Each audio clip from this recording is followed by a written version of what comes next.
Hey, this is Adam from A Hill to Die Upon, and today here on Brutally Delicious we'll be making some fried keto venison nuggets, one of my all-time favorites and childhood staples. Can't wait to get started and show you. Alright, getting started with the ingredients here. It all starts with the meat. Here we've got some deer loin that's been canned. Normally, if you can get fresh, that's excellent. But today we'll use ground deer from a deer I shot just a couple months ago. Here we've got our blanched almond flour. There's our butter, our bowls that we've got prepared, and then the minced garlic. We've got a little bit of olive oil there, and a couple fresh eggs from the yard, and one pan on the stove, and then we'll turn it on here. Oh yeah. And that'll start heating up. So to get started, I just heat up the pan on the stove top and put a pretty good amount of butter and olive oil in the bottom. And that will, you want a pretty good little dab, about a quarter of an inch, a little more, half an inch of oil in it to really cover it. I like to get it pretty warm. Once it warms up, then you can turn it on low and it'll just kind of simmer there and chill. Next, what I usually do then is in the two bowls that I have prepared, one, crack the eggs, put the eggs in, and then in the other bowl you'll have your flour, and then you just take the meat out, dip it in the eggs, kind of get them. You mix up the eggs so it's kind of like soupy, and then you dip it in the egg, and then you dip it in the flour, the almond flour, and cover the whole thing. That's when you drop it in the pan with the hot oil, and be warned because that oil will bite you. So that's pretty much it's a very simple recipe, pretty quick and easy. And then once it's in the pan, you just let it simmer until it's start to get a little crispy on the outside, and you'll see it turn gray. And then after that, just salt and pepper it, and whoo, mama, it's good. Once the eggs are cracked, put them in a bowl and mix it up.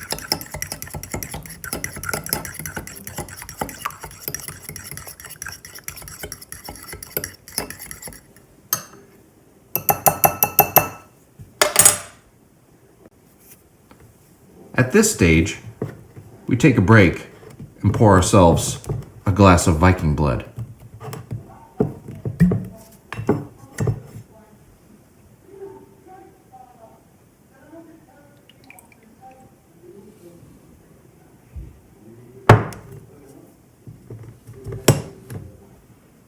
Cheers.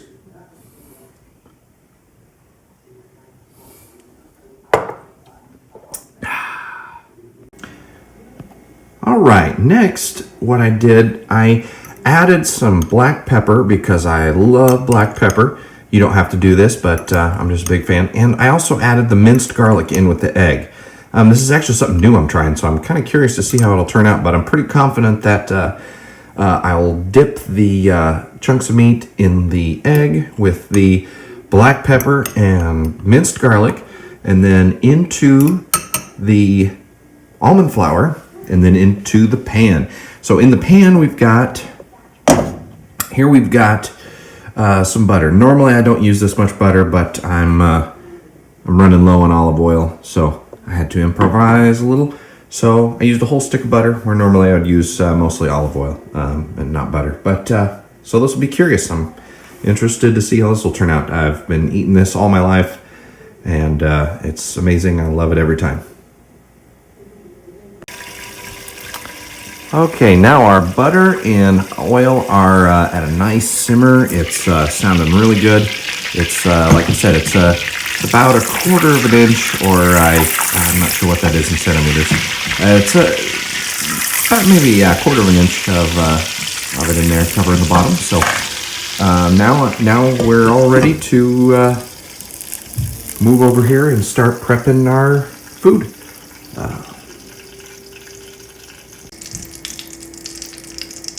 Okay, now we're ready to start. So these pieces I just cut into chunks, and then we canned them about month ago or so. So you just drop it into the egg and get it all nice and coated there. Oh, look at that booger. Yuck. Ooh. And then you dip it in the almond flour.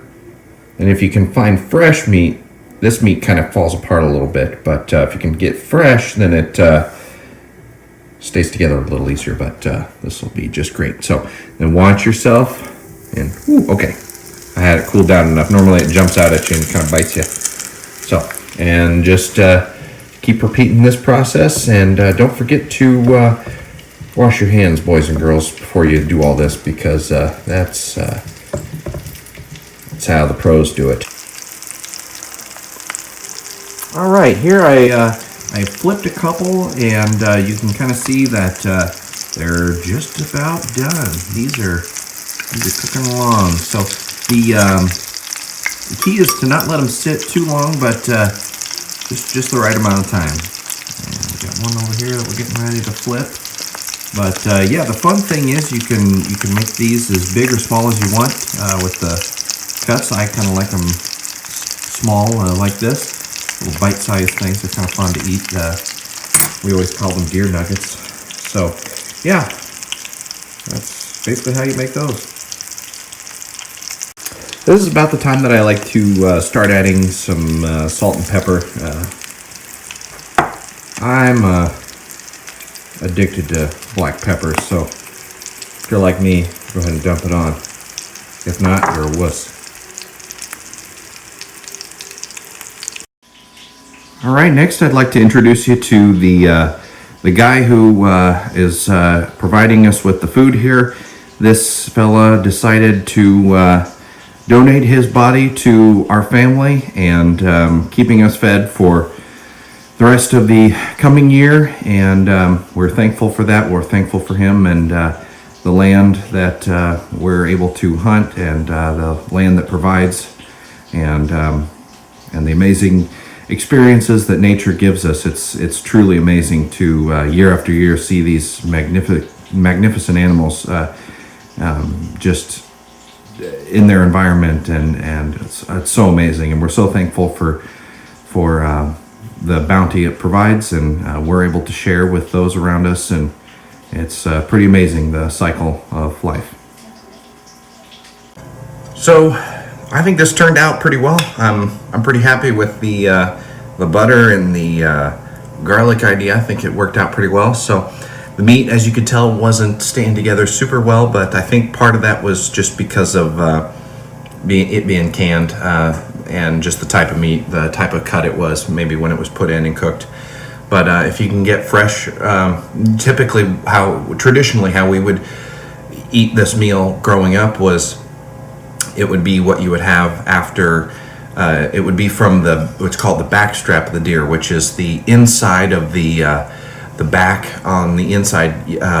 It's usually one of the first things you'd harvest off a deer, and it tastes just like candy. It's unbelievable, and if you ever get the chance, it's one of the most amazing things you'll ever have. This is very good. I'm not complaining, but man, oh man, that'll do it. That'll take this to the next level. Fresh is amazing. I'm pretty happy with the little changes I made with the garlic. I'm pretty happy. I think I'll continue to do that. I love garlic and anything like that. Traditionally, though, we would eat this at the night of a hunt after getting somebody got a deer in the family. So we'd make back straps, and this is typically how we would do it, except it was with normal flour. I've modified this into a keto version because my wife and my parents all are on the keto diet, so I'm not, as you can tell, but can't give up beer. But I can't say I miss flour. I think the almond flour is actually pretty good. So if you're on keto and you're looking for that extra zing in a meal, this is a fun thing to try. So cheers.